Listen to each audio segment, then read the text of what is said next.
Vibe Mundial FM. Boa tarde, flores dessa linda tarde. Sejam todos muito bem-vindos a mais um sábado aqui conectados através da Vibe Mundial.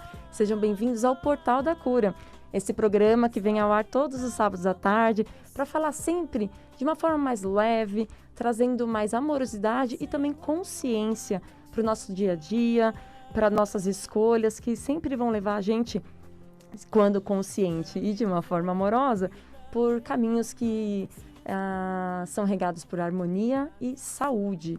Então, eu sou Patrícia Kovacic e estou aqui com a presença do Doni, meu queridíssimo Doni, que eu tenho o privilégio de encontrar ele aqui na técnica uma vez por mês, né? E comemorando e celebrando ainda com vocês, ouvintes, essa mudança incrível do programa de horário, ganhando 1 hora agora de duração, e também a comemoração de 1 ano de programa. É isso aí, quem está me acompanhando esse ano e esse mês comemorando comigo, está entrando agora, o Portal da Cura comemorou agora no final de março 1 ano de programa. E é uma grande vitória, é uma grande alegria poder estar aqui junto com vocês e perceber quantas pessoas foram privilegiadas ou quantas pessoas foram aconchegadas, acalentadas com as informações, com os encontros e entrevistas que nós desenvolvemos aqui.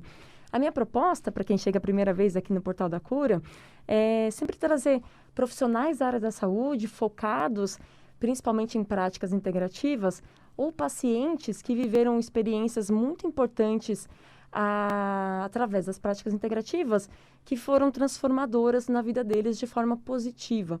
E aqui a gente compartilha um pouquinho o que eles carregam no coração, o que eles levam de aprendizado. E hoje, eu estou com uma profissional muito especial também da área da saúde, e quando necessário, como eu falo de consciência, responsabilidade e comprometimento com a vida sempre, quando necessário eu dou uma escapulida, eu dou uma escapadinha das práticas integrativas e trago algum outro profissional ou alguma outra história para ajudar a gente a caminhar de uma forma mais segura.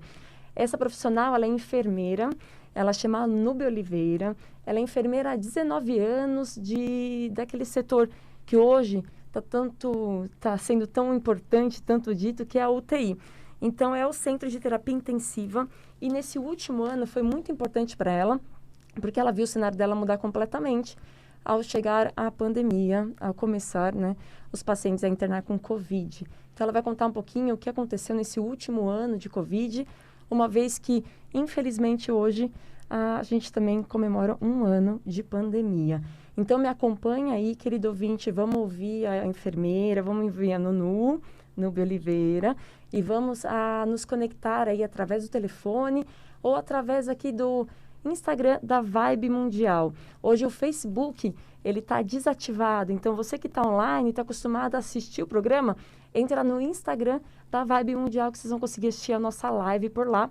Se tiver alguma pergunta, eu posso responder também com a Núbia através da live. Antes de começar esse papo do bem, esse papo aí gostoso do amor, eu queria lembrá-los o que nos une aqui, que é a prática integrativa que recebe o nome de Método Kovacic.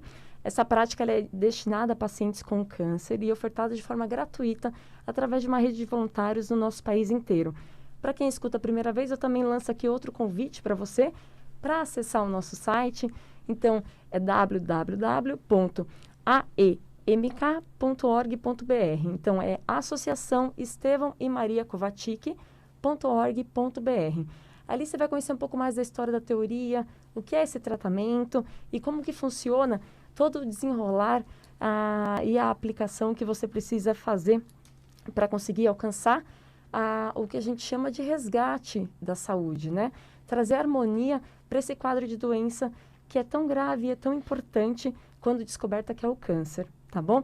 Então, acesse lá www.aemk.org.br. Tem dúvidas sobre a AMK? Quer falar aqui sobre o programa? Quer falar com a gente aqui, agora no programa? Me manda um WhatsApp, vamos seguir conectados. Então, anote meu número, é 11, que falamos de São Paulo, 955955465. Então, é 11 955955465. E seja muito bem-vinda, Núbia Oliveira. Tudo bem com você? Tudo bem, obrigada pela oportunidade de estar aqui, matar a saudade também um pouquinho Demais. e falar um pouquinho da minha trajetória aí nesse 1 ano aí de pandemia. Por falar em saudades, as saudades aperta muito, né, Nuno? Aperta. Então, você que tem 19 anos de UTI, está há 1 ano à frente do Covid, também está há 1 ano, por exemplo, sem ver sua mãe, Sim, certo? sim, 1 ano sem vê-la, somente por telefone. Os cuidados, né? Quem ama, cuida, então a gente resolveu deixar esse abraço, essa visita para uma hora mais... que a gente possa ter um contato mais seguro. Uhum. Então, tá completando hoje, ela já tomou a primeira dose da vacina, tá para tomar a segunda. Uhum. Aí depois disso, sim, aí tem Aí uma vida mais vocês relaxada. vão se encontrar. Mas você vê como que é importante, né, Nuno? E é sobre isso que nós queremos falar hoje, né? Conversar mais sobre esse quadro, tanto da estrutura de trabalho dentro do hospital, principalmente da UTI, e também dos cuidados diretos, não só dessa questão de prevenção, mas na parte psicológica. Sim. E aí tem uma pessoa muito querida que lançou a primeira pergunta da tarde hoje, que todos queremos saber, poxa, você estava lá já na UTI quando tudo começou, tem 1 ano de pandemia, então vocês foram pegos de surpresa, né? Tendo toda a estrutura e possibilidade de tratar, mesmo assim foi muito estressante no começo. Eu quero que você fale um pouco dessa adaptação. Mas antes me responda, você teve Covid? Graças a Deus não peguei Covid, não tive. As precauções, né, Deus acima de tudo, então graças a Deus não me contaminei. Tive algumas crises de pânico, pensando que estava contaminada, mas era mais ansiedade. Uhum. Então, nesse 1 ano, graças a Deus, por incrível que pareça, eu não fiquei doente. Não tive nenhuma comorbidade, nada mesmo, assim, só... Que fosse suspeita de... Não, nada, nem dor no corpo, nem resfriado, que você sabe que eu sempre lutei com a sinusite. Tudo zerado. Mas isso é uma resposta de um extremo respeito aos cuidados devidos, Sim, né? Não? sim, com certeza, né? Uso da máscara, do álcool em gel, evitar o máximo possível a aglomeração. Então, isso, assim, foi primordial, né? Tomar os primeiros cuidados. Agora, você citou uma coisa bem importante, que é essa questão de pânico. Então, o extremo da ansiedade. Sim. E isso foi gerado logo nesse começo, porque a adaptação que vocês tiveram que sofrer rápido para receber o Covid gerou muito medo, não foi? Sim, gerou porque é uma doença que não se conhecia no início, né? Nem a forma de tratamento, nem o que poderia causar depois. Então, o medo, né, gera ansiedade. Então, eu chegava em casa com medo de contaminar meu marido, ou de contaminar meus pais, ou meus amigos. Então, eu mesma acabava me isolando um pouco do mundo, voltando somente para o hospital mesmo, ao ponto de, às vezes, estar dirigindo e ter uma crise de pânico, parar o carro, respirar fundo e falar, não, isso é coisa da minha cabeça, essa falta de ar não é minha. E ficar respirando ali naquele momento, pausar um pouco a mente e continuar, porque não era fácil. Não foi fácil, não está sendo fácil. Mas no início ainda gerava a incerteza e o medo, né, do desconhecido, né? Então, infelizmente, no início a gente teve que lidar muito com isso, né? Os médicos não sabiam direito, enfermagem também não, serviços de infecção hospitalar também não. Então, tudo era muito novo ali, né, naquele espaço. E esse estresse, ele abateu outras pessoas também, eu digo, no grupo, né? Na equipe multidisciplinar, com certeza pegou todos, né? Sim, médico, enfermeiro, nutricionista, todo mundo que faz parte ali da equipe multidisciplinar, né? Fisioterapeuta, principalmente, né? Que está lidando ali diretamente com as vias aéreas do paciente.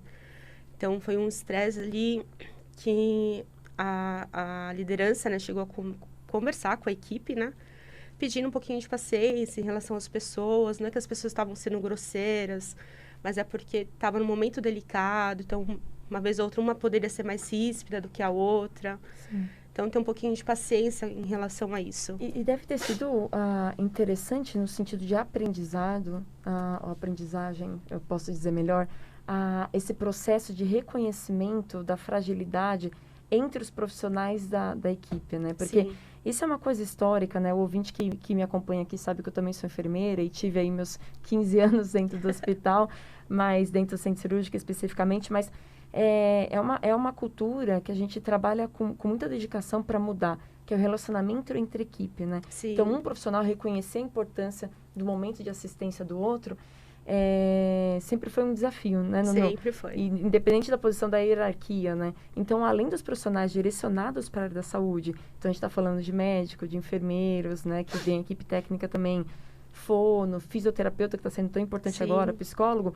Além dessa equipe que precisava integrar, no Covid, se ampliou essa visão de importância para os demais do suporte, né? Então, a gente está falando do pessoal da refeição, né? Então, que traz a refeição, faz essa logística. A gente está falando do pessoal de apoio da higiene, poxa, Sim. que são extremamente importantes, principalmente porque eles vão retirar todo o resíduo infectante Exatamente. daqueles pacientes, né? Como que foi essa adaptação e reconhecimento entre os membros da equipe, Nuno? Não só entre membros da equipe, né? A UTI sempre foi muito unida em relação a isso, né? A equipe multi, né? Mas em relação, eu digo, a outras equipes de outros setores. Acho que isso está ajudando muito. Tem pessoas que não são acostumadas com terapia intensiva, que infelizmente ou felizmente, né, foram escaladas para estar de plantão numa terapia intensiva sem conhecer muita coisa. E mudou a visão dela sobre a UTI. Né? Eu conversando recentemente com uma enfermeira que trabalhou comigo, ela comentou que mudou a visão dela em relação à UTI.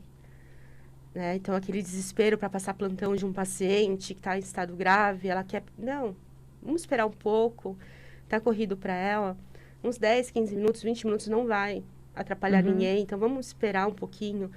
Então, os outros setores acabaram... Respeitar o tempo de assistência Sim. apropriada que o outro está fornecendo. Sim, Né? isso não existia muito antes, né? E hoje, com o Covid, e eles invadindo não, né? Sendo convocados para trabalhar dentro de uma UTI, mudou a visão deles. Então, o pessoal mais velho da UTI está treinando esse pessoal mais novo, né? Que não tem tanto convívio, né? Dentro de uma UTI.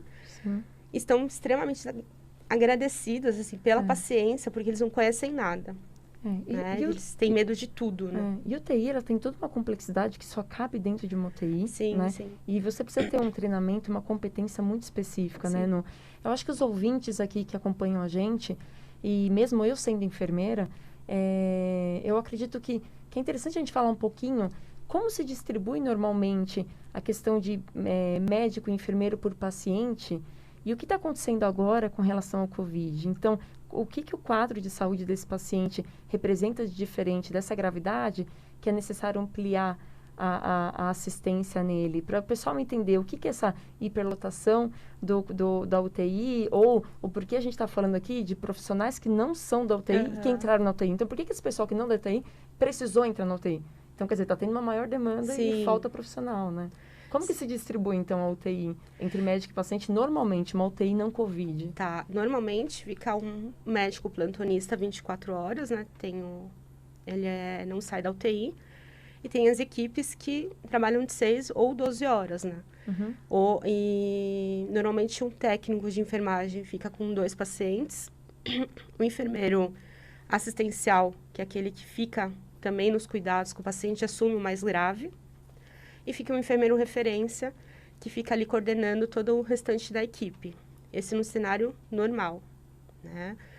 No cenário agora que a gente está passando, o técnico fica com 2 pacientes, continua ficando, só que a UTI teve que ser ampliada. Então, a UTI agora, ela está no centro cirúrgico, ela está no setor de internação, ela está no setor de endoscopia.